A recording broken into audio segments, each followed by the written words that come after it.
Good evening, Cleveland and Columbus sports fans. This is Jen B, and you're tuned in live to the show of the land right here on IE Sports Radio, your direct feed for all that is sports. Today we're going to talk about all things Cleveland and Columbus sports. Got a little bit to talk about with the Guardians and the Browns, and then we'll get into some college football, some hockey, some soccer, and some basketball. There's not a lot going on with the Guardians and the Browns this week. Guardians finished up the season last week, and the Browns were on a bye week this week, but got a little bit of news and tidbits to talk about. But we've got hockey season starting up. I believe it starts today, but the Blue Jackets actually start on Thursday. So first, let's talk a little bit of Guardians.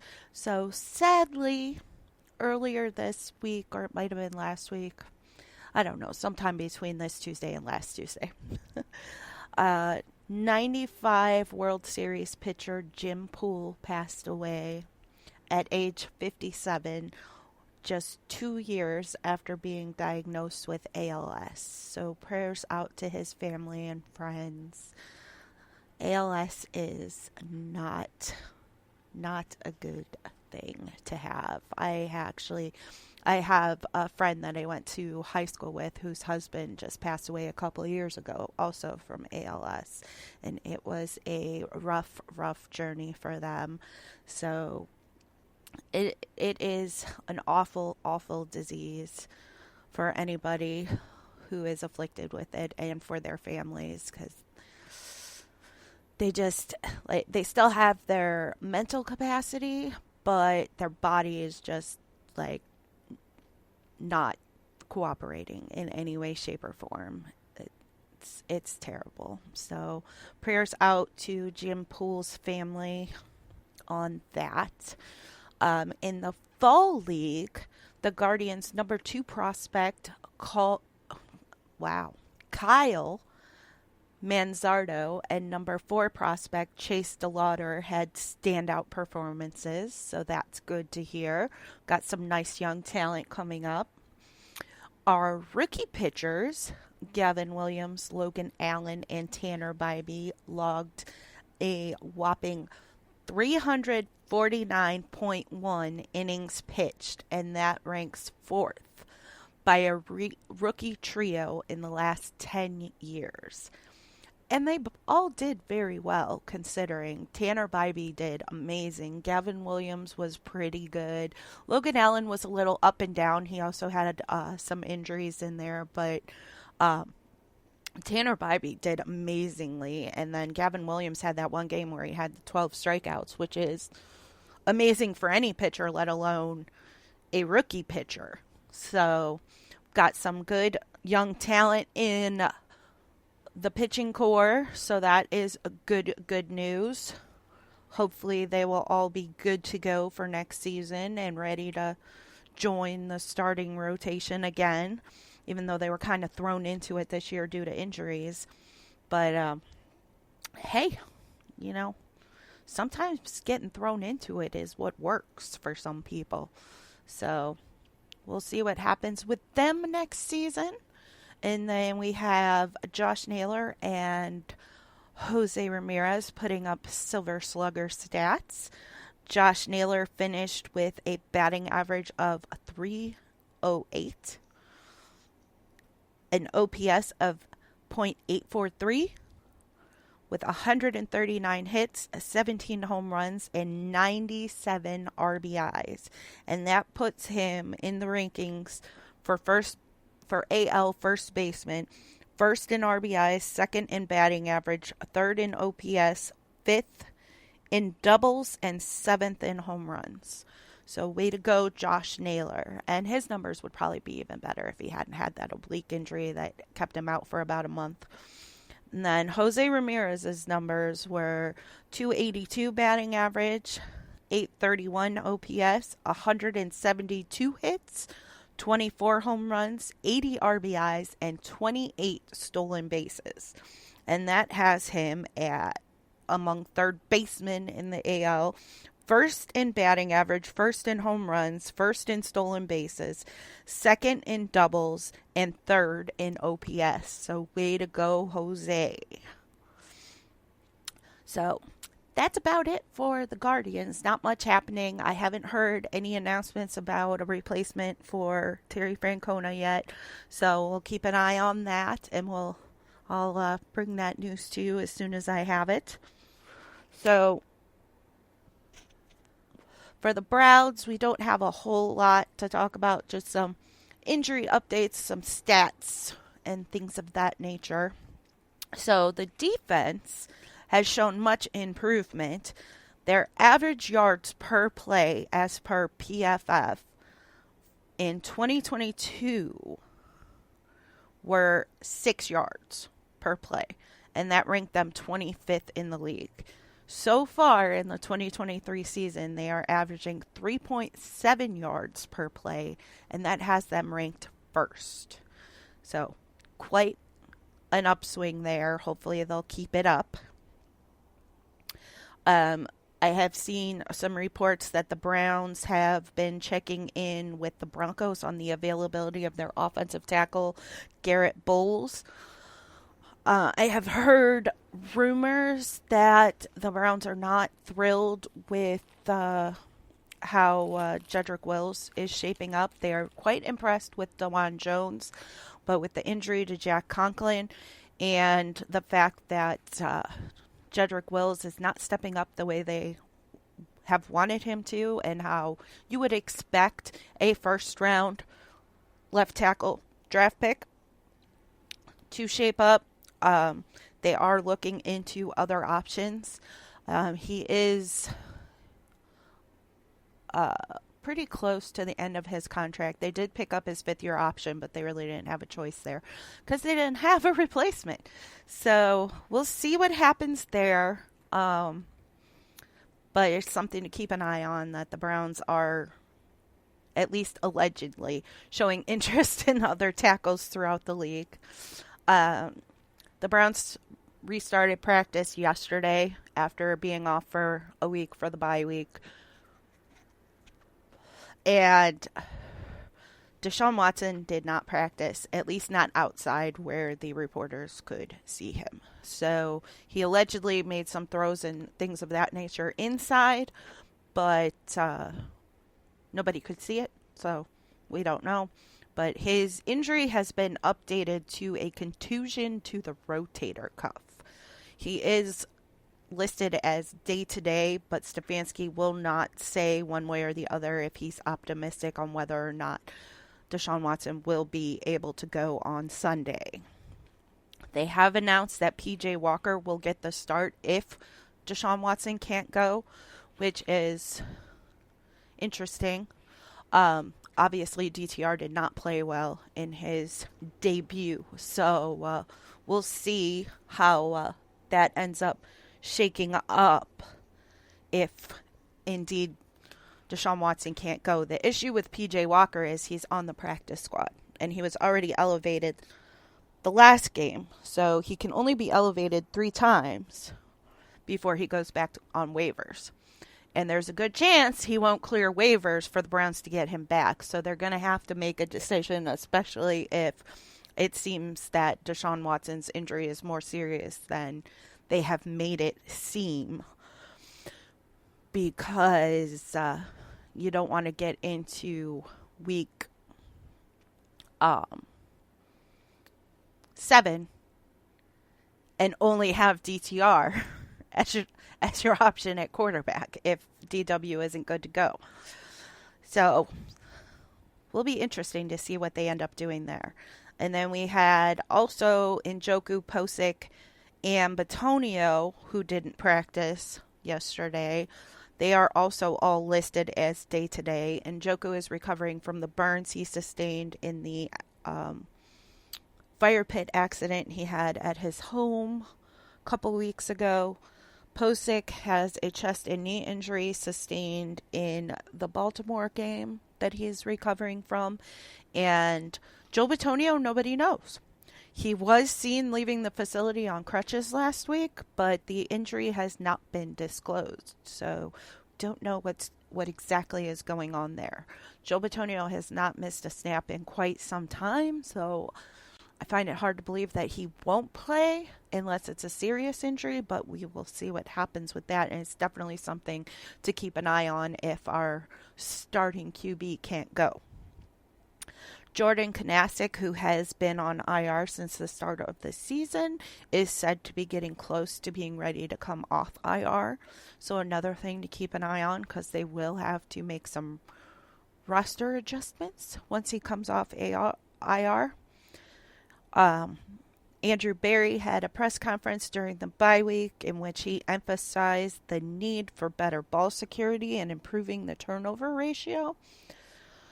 The Browns have been on the wrong side of the turnover differential in all 4 games so far this season. So that is definitely something they need to work on and improve. The defense is not getting the takeaways. They're playing aggressively, but they're playing more to stop progression than they are to get the ball away. So you can't complain about that too much. The turnovers will come. They tend to come in batches, bunches, whatever, however you want to say it. So they will come, but definitely got to work on that ball security. Special teams has been I mean, the kicker's been great, but other than that, it's been The kick coverage has not been all that great. They're not getting any decent returns on kickoff and punt returns, so hopefully they can make some improvements there over the bye week and get this offense clicking. So we will see. But Sunday, going to be playing the 49ers. It is in Cleveland, so that's a positive. However, it's the 49ers who are undefeated. So it's going to be a huge test for both the defense and the offense. As we saw in the Baltimore game, the defense, though they are strong and they play well, the longer they're on the field, the iffier the play gets. So hopefully they have worked some things out over the bye week, even if DW can't go, where the offense can maintain possession for a bit of time so that the defense isn't being forced to be out there for extended periods of time. But that is going to wrap things up for the Browns and the Guardians. So I am going to take a short break, and then I will be back to talk about some college football on the Show of the Land with Jen B on IE Sports Radio, your direct feed for all that is sports.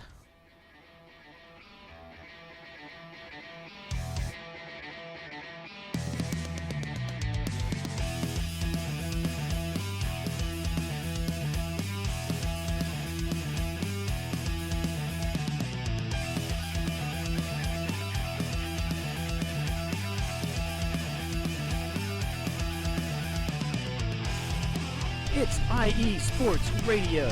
It is your direct feed for all that is sports.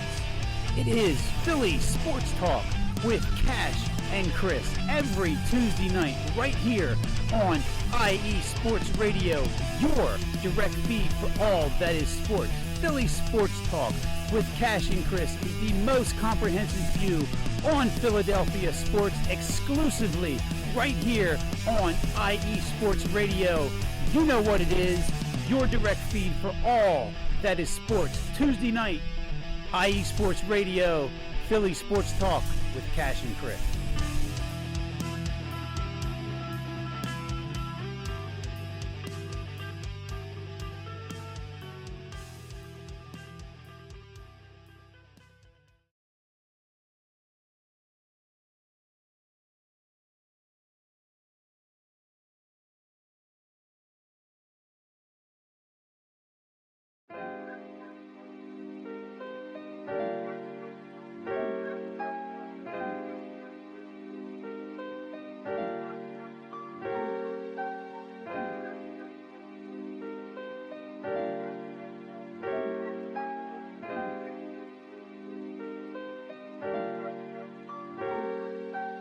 Hello, ladies and gentlemen. My name is Davidson. It's your boy, Notorious Law. And we are the hosts of Fast Break here on IE Sports Radio, where we discuss everything in the world of basketball from prep to the pros. You guys should definitely check us out, man. Sunday, 8 p.m. Eastern, 5 p.m. Pacific. We got all the basketball information you guys need, so we look forward to you guys listening in. And please do, because we are the best basketball show on this side of the Mississippi. And please do check us out on Twitter at FastBreakISR. D-Lock, where's our time again? 8 p.m. Eastern, 5 p.m. Pacific. That gives you guys plenty of time on a Sunday. Tune in.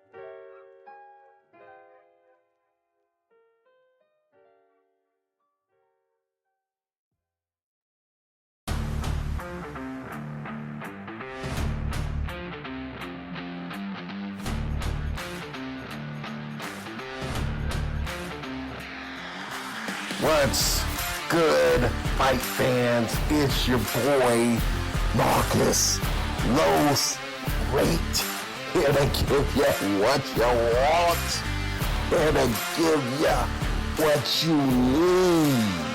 Yeah, man. Yeah. I'm coming to you live, straight from your mama's basement with a crispy, awesome white tea.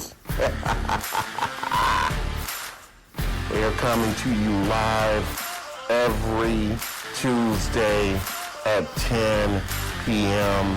Eastern Standard Time. Powered by IE Sports Radio, your direct feed for all that is sports.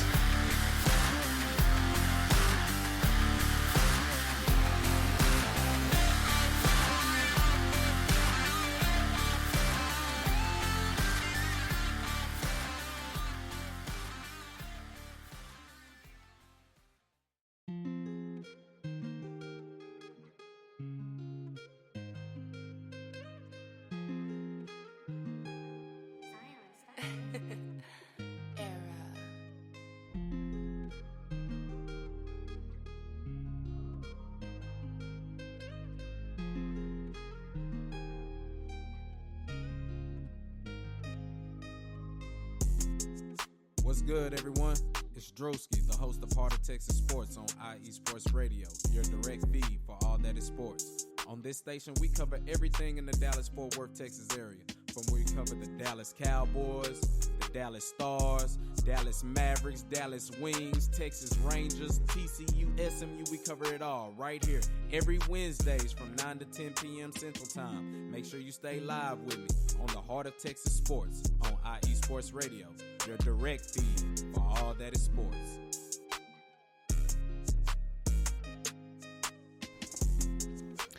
You're back live with Jen B on the Show of the Land right here on IE Sports Radio, your direct feed for all that is sports.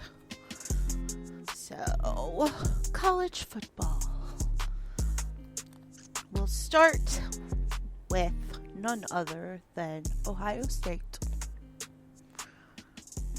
They played Maryland this week, and they won 37-17. They did not start out so well, but, it's a young team. They did get it together, though. Obviously, they won. But Trey Henderson was out for the game, so he was not in there, so they really had a hard time getting the running game going. Marvin Harrison Jr. was playing with a bad ankle as well. So the game started with Ohio State was at 4th and 2 on their own 34, and they lined up for a punt. Then all of a sudden, they were going for it on 4th and 2 on their own 34 at the beginning of the first quarter, and everybody was like, what the heck? So it turned out it was a bad snap. So it was not intended to be an attempt to go for it on 4th and 2. It was supposed to be a punt, but so they turned the ball over to Maryland on their own 34. Not a good way to start the game. So Maryland did end up scoring. Then Ohio State's defense stopped Maryland on a 4th and 1 attempt and got the ball back. Next time Maryland had the ball, Ohio State got a pick 6 by Proctor, and that brought the score to 10-7. Maryland was winning at that point. Ohio State's special teams was really struggling. They first had the botched punt. They were not kicking well. They were not covering well. Maryland was getting great returns on kicks. It wasn't looking good. And then the offense was struggling because they just could not get the running game going. So first half things were not looking too positive. But then McCord hit Harrison for a 58-yard pass after Maryland's offense kind of imploded. They did fail to get the touchdown in the red zone and ended up settling for a field goal to tie the game up at 10-10. And that's where we were at halftime. Maryland got a touchdown early in the third quarter, which would turn out to be their final score of the game. OSU then marched right down the field in just over 2 minutes for a Trainum touchdown to tie the score back up at 17-17. Then Ransom got an interception on 3rd and 10 to stop a Maryland drive. Trainum got a big 4th and 1 conversion, but then OSU stalled out at the 5-yard line and ended up settling for a 24-yard field goal to take their first lead of the day, 20-17. Igbuka came up limping after a catch for a first down. It was reported to be a lower leg contusion, so hopefully he will be okay. OSU's offense started moving backwards after a tackle for loss of 18 yards and then a delay of game penalty, bringing it to 2nd and 33. Then McCord hit Harrison for a 37-yard gain and a first down, which was followed by a sideline interference call on Ryan Day. So, though they had a first down, it was 15 yards further back from where it should have been. McCord then hit Stover for a 43-yard touchdown, bringing the score to 27-17, and that was Stover's 6th career touchdown reception. Maryland went for it on 4th and 3 on their own 32, and OSU stopped them. They were then flagged for unsportsmanlike conduct penalty. That gave Ohio State 1st and 10 at Maryland's 17-yard line. And McCord hit Harrison for the touchdown, bringing the score to 34-17. And they topped it off with a 41-yard field goal to bring the score to 37-17. Some interesting tidbits about Ohio State. McCord and Marvin Harrison Jr. have been teammates since high school. They played together at St. Joseph Prep. McCord committed to Ohio State first, hoping that Harrison would follow suit, but he didn't want to push him too hard. Well, he did, and now they're still playing together, so that's pretty awesome. Ohio State's offense is top 5 in passing. The defense is top 5 in points allowed. Trainum, who was the main running back this week at Maryland or against Maryland, is a transfer from Arizona State, where he played linebacker. When he came to Ohio State, they converted him to a running back. Marvin Harrison is tied with Santonio Holmes for most career games with 150 plus yards and at least one touchdown since 2000. In this week's game, he had 8 receptions for 163 yards and 1 touchdown.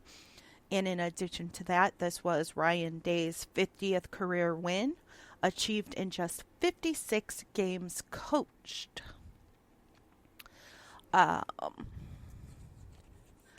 We also had Michael Hall Jr. per PFF had 5 quarterback pressures, 84.1 pass rush grade, and a 24% win rate. Proctor, who got the pick 6 in the game, was named Big Ten Defensive Player of the Week. And Ohio State is up to number 3 in the AP rankings. Next week, they will be at Purdue. Mount Union played Heidelberg and won 41-3. And next week, they will be playing Capital. Heidelberg will be playing Otterbein next week. Akron lost to Northern Illinois 55-14. They also lost their quarterback to a season-ending injury. Kent State played Ohio University and lost 42-17. And Ashland played Walsh and won 21-17. Kent State will be at Eastern Michigan, and Akron will be at Central Michigan next week. So that about wraps things up for college football, and I am going to take another short break, and then we will talk Columbus Blue Jackets, Columbus Crew, and Cleveland Cavaliers. So I will be back soon. This is Jen B on the Show of the Land right here on IE Sports Radio, your direct feed for all that is sports.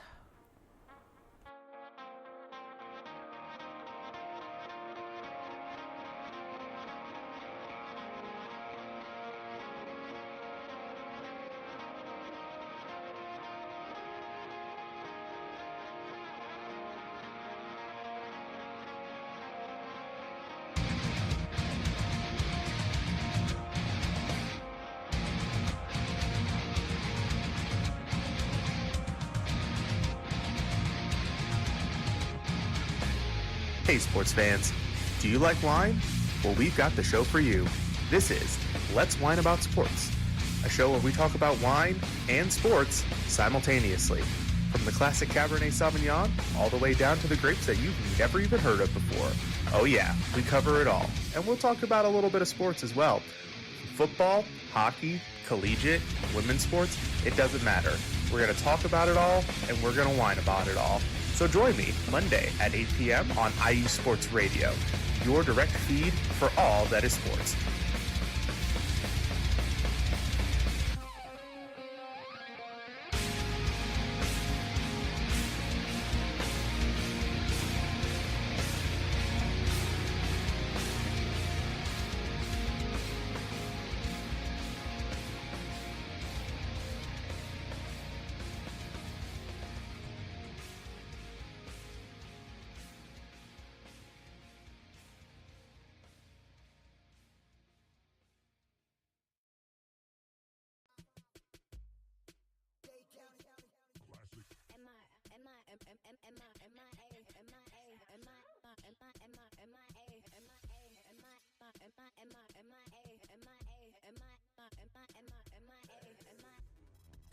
Welcome to the 305, aka the Magic City, and this is Magic City Scoreboard. I'm your host, JB, and right here we're going to talk anything Miami. Miami Dolphins, Miami Heat, Miami Hurricanes, Marlins, Panthers, Inter Miami, and even high school football. So join me once a week right here on Magic City Scoreboard on IE Sports Radio, your direct feed to all that is sports.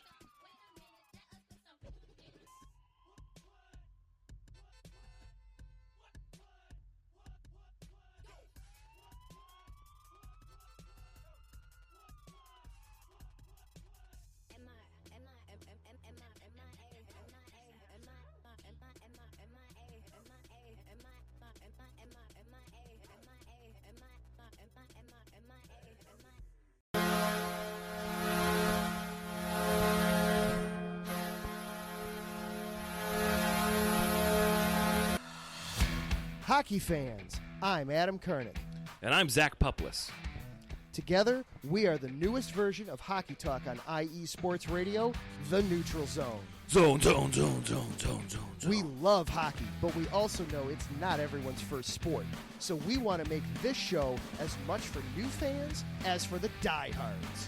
Whether you can name all the Swedes on the '08 Red Wings Stanley Cup team, or if you can't tell if Varlamov is a goalie or the latest trendy vodka, we're here to help.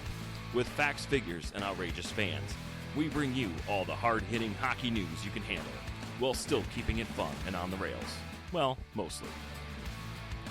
So tune in every week as we go around the hockey world, from college to Canada, the minors and the majors, and everywhere in between. So bring your cellies. And your one-timers. You wicked wristas. And be sure to protect your five-hole. Catch the Neutral Zone every week on IE Sports Radio, your direct feed for all that is sports. We promise not to pick on the Arizona Coyotes every episode.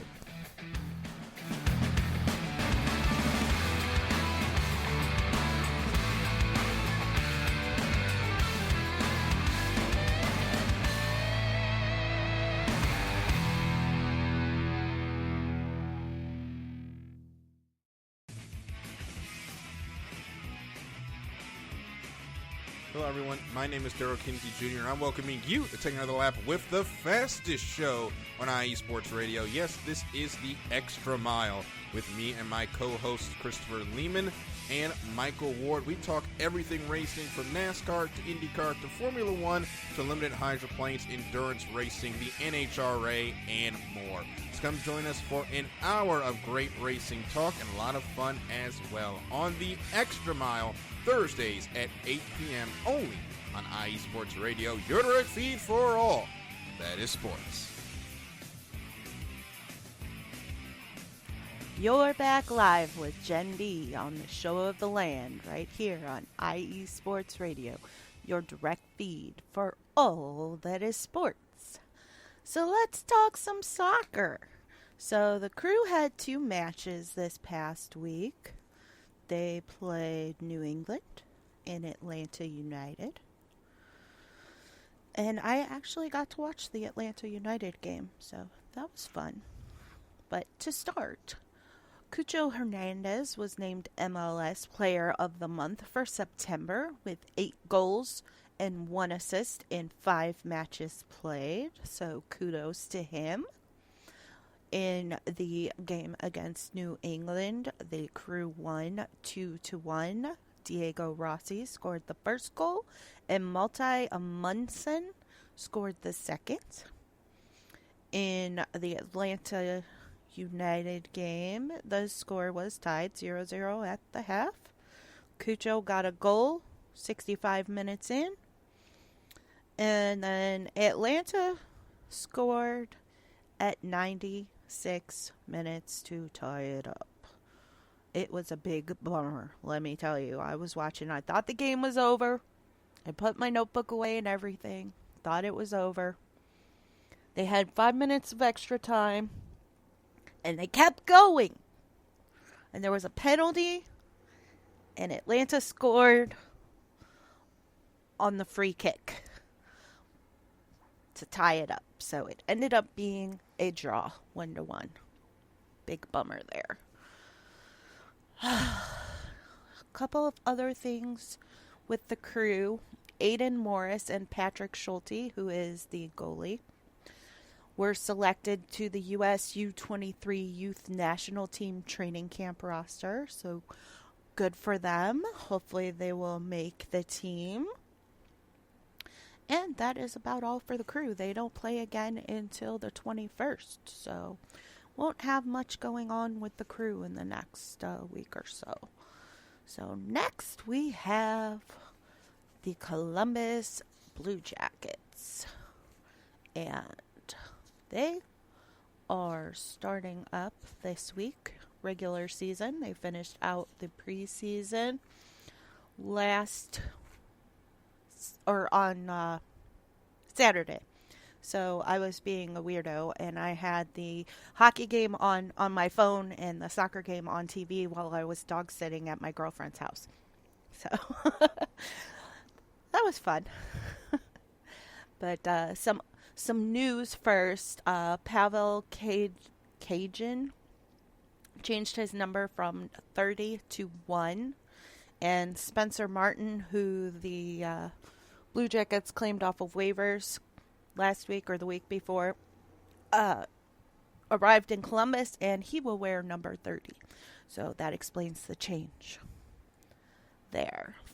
So they played the Buffalo Sabres, and they won 5-3. Patrick Laine scored the first goal. Emil Bremstrom scored the second goal. Johnny Gaudreau scored the third. Adam Fantilli scored the fourth. And Kirill Marchenko scored the fifth goal. And then they played the Washington Capitals, first in Columbus and then in Washington. The game in Columbus, they lost 4-2. Brendan Gaunce and Marcus Bjork scored the 2 goals for the Blue Jackets, and Spencer Martin got his first start at goaltender for the Blue Jackets, and he had a solid debut with 35 saves. In the second game in Washington, the score was 0-0 after the first period. Boone Jenner scored a goal in the second period, bringing the score to 1-0. Washington was up 2-1 at the end of the second period. Then Cole Sillinger scored a goal to tie it up with about 13 and a half minutes left. And then Adam Fantilli got a score to bring it to 3-2. And then in the waning seconds of the game, the Capitals went empty net, and Patrick Laine scored an empty net goal to bring the score to 4-2. To finish out preseason, Patrick Laine was tied for 4th in the league with 4 goals and tied for 2nd with 8 points. Emil Bemstrom tied for 5th with 7 points.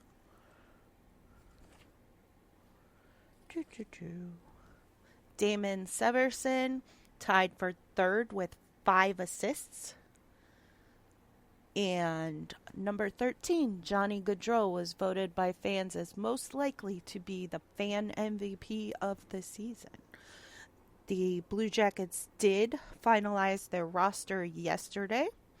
And our final roster is at forward, Cole Sillinger, Sean Curley, Adam Fantilli, Johnny Gaudreau, Justin Danforth, Liam Foudy, Patrick Laine, Boone Jenner, Alexander Texier, Eric Robinson, Emil Bemstrom, Kirill Marchenko, Kent Johnson, and Jack Roslovic.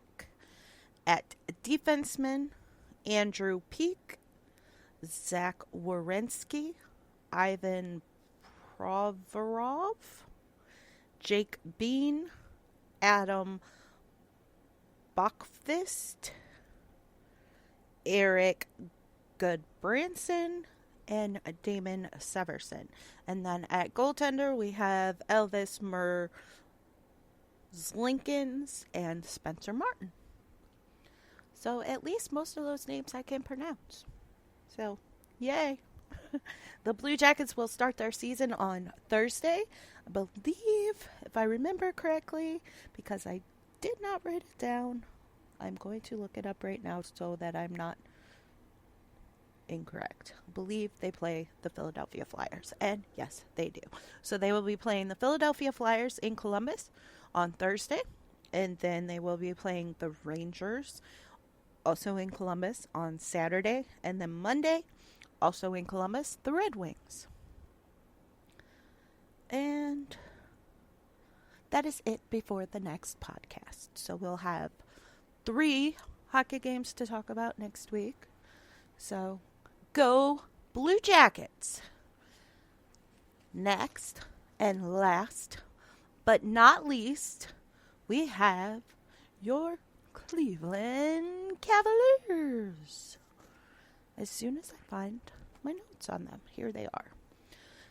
All right, so the Cavs are starting their preseason tonight. To kick off the regular season, they will be having a fan fest at Playhouse Square on October 21st from 2 to 4 p.m. ESPN has the Cavs ranked number 2 in the East with an expected 48.6 wins. So, they can't get 0.6 wins. So hopefully they'll get the higher side of that and get 49. Jarrett Allen has an ankle injury and is expected to miss at least 2 weeks. It has been determined to be a deep bone bruise. So, yuck for that. It's not going to be fun watching this team start without Jarrett Allen, but, it is what it is. So the Cavs will play tonight at Atlanta Hawks, and then they will play again on Thursday against the Orlando Magic. So I am looking forward to those games. But funny story. So I told my husband this morning that that preseason was starting for basketball, and he was like, "Oh, woohoo, preseason basketball! I'm so excited. Are you?" And I said, "Of course I'm excited." And he was like, "Why?" I was like, "'Cause we have new guys." And he was like, "Oh, so you're excited to check out guys on TV."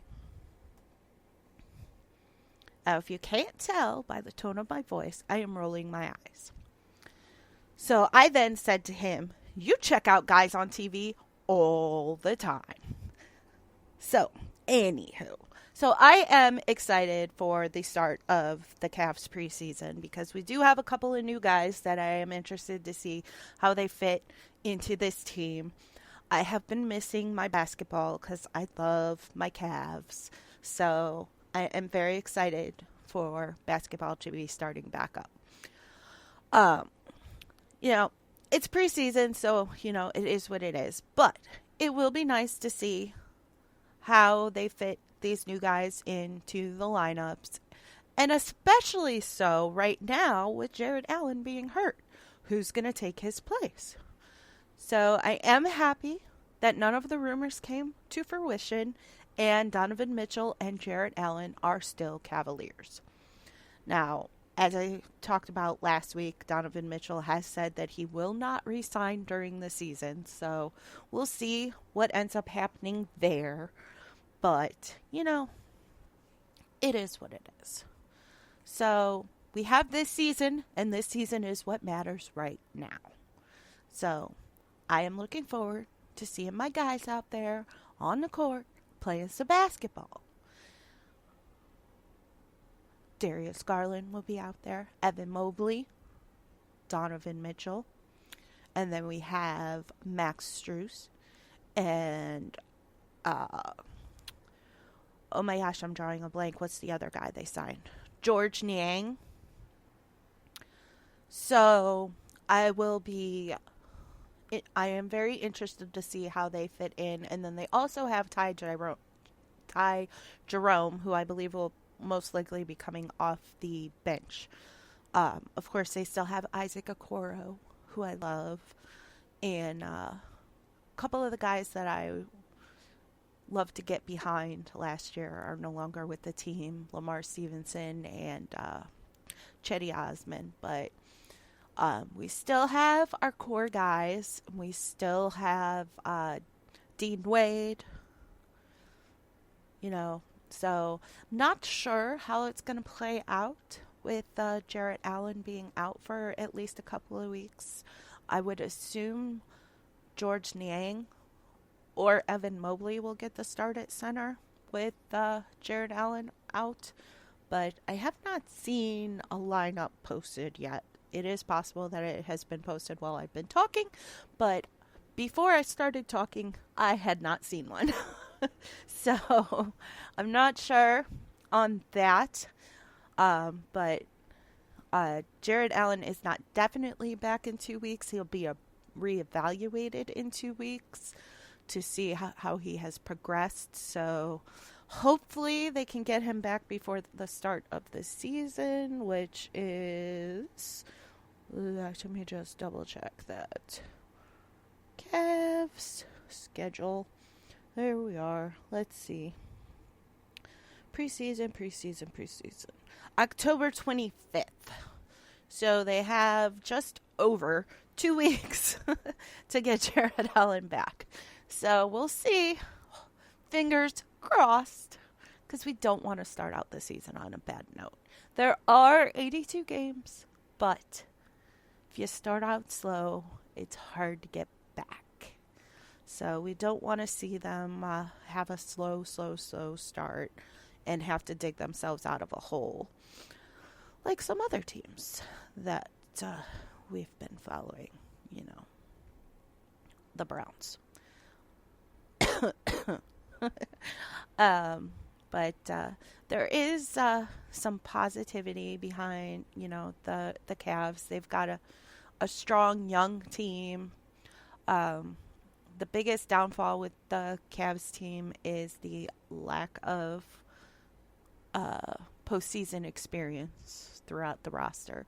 So, they got their taste last season against the Knicks, and it did not go well. So they've got that chip on their shoulder. So we'll see. We'll see what happens this year. Hopefully a couple of these pieces they picked up will help in that aspect and also help them be a little bit stronger. So maybe they can be an even higher seed going into the playoffs, which will help because then they'll play worse teams to start, at least, in the playoffs. So, fingers crossed. And like I said, I'm looking forward to the game tonight, which starts in about 40 minutes. So, and then both the Blue Jackets and the Cavs will be playing on Thursday.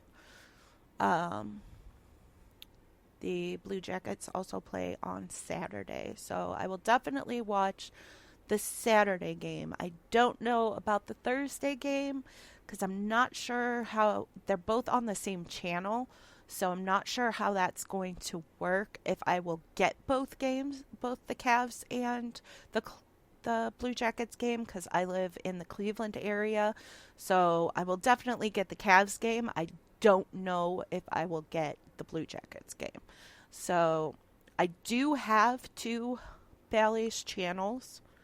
So it is possible that I will get both games. So if that's the case, I'll switch back and forth between the 2. But if not, I will get my online updates for the hockey game, and I will watch the basketball game. But I will definitely watch the hockey game on Saturday. And then I'll keep an eye on things happening with the Crew. We'll definitely talk more college football and more Browns next week. With the Browns facing the 49ers. We've got a full college lineup on Saturday. And then we'll have a couple of Cavs preseason games to talk about and a couple of hockey games to talk about. If there's any news with the Guardians or the Crew, I will be sure to also bring those things to you. But that's going to about wrap things up. But before I close out completely, if you haven't already, be sure to check out our sponsor, Planet Jerky. It's premium brisket jerky that has 7 flavors to choose from. The packs range from $10 to $20 and free shipping over $50. You can check them out at planetjerky.net.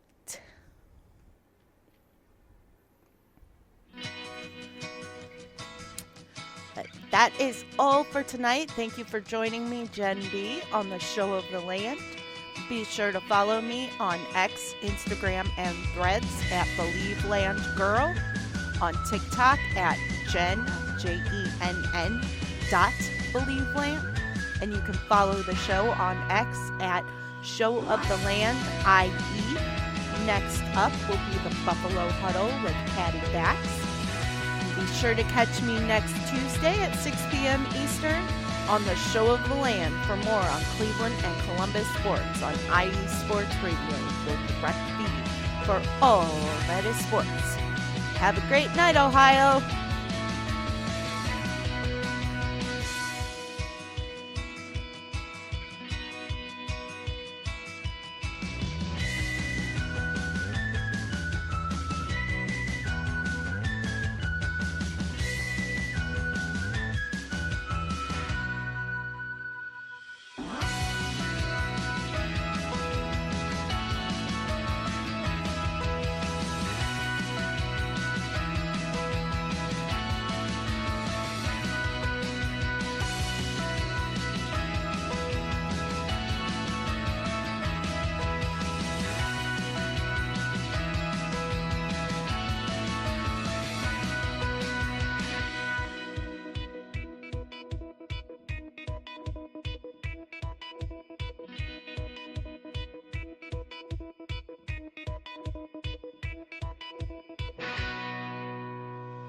Bye.